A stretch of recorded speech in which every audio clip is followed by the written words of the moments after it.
اگر کالج میں بد نظری کا غالب گمان ہو. محمد نعیم ہندوستان سے پوچھتے ہیں میں نے آپ کے بیانات سن کر وہ طریقے اپنی زندگی میں لائے ہیں جس سے بد نظری سے بچ جاتا ہوں، مگر میں کالج میں رہتے ہوئے جب ٹیچر پڑھاتی ہیں جب کالج میں رہتے ہوئے جب ٹیچر پڑھاتی ہیں تو مجھ سے بد نظری سے نہیں بچا جاتا.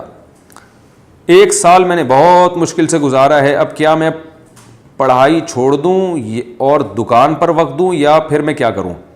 بھائی محمد نعیم ہندوستان سے، اگر اس بیس پر ہم لوگوں کو پڑھائیاں چھوڑنے کا کہیں تو سارے مسلمان پڑھائیاں چھوڑ کے پکوڑے بیچیں گے. پھر وہ تو علماء یہ کہتے ہیں کہ بھئی اگر فیمیل ٹیچر پڑھا رہی ہے، مجبوری ہے آپ کی پڑھنا، تو فیمیل کو تو چاہیے کہ وہ فیمیل کو پڑھائے.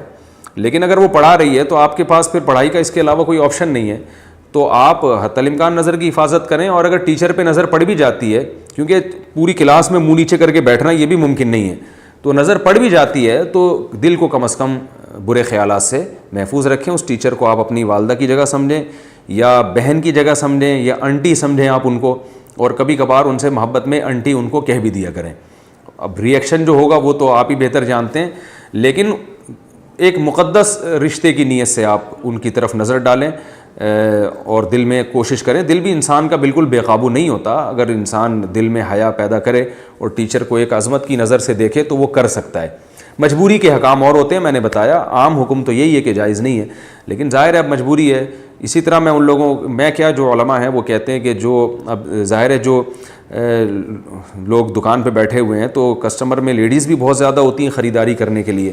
وہ یہ کہتے ہیں ہم اگر نظر نیچی رکھیں وہ تو کچھ بھی چوری کر کے لے جائیں گی. تو ایسے موقع پر ظاہر ہے خاتون کو دیکھ سکتے ہیں آپ.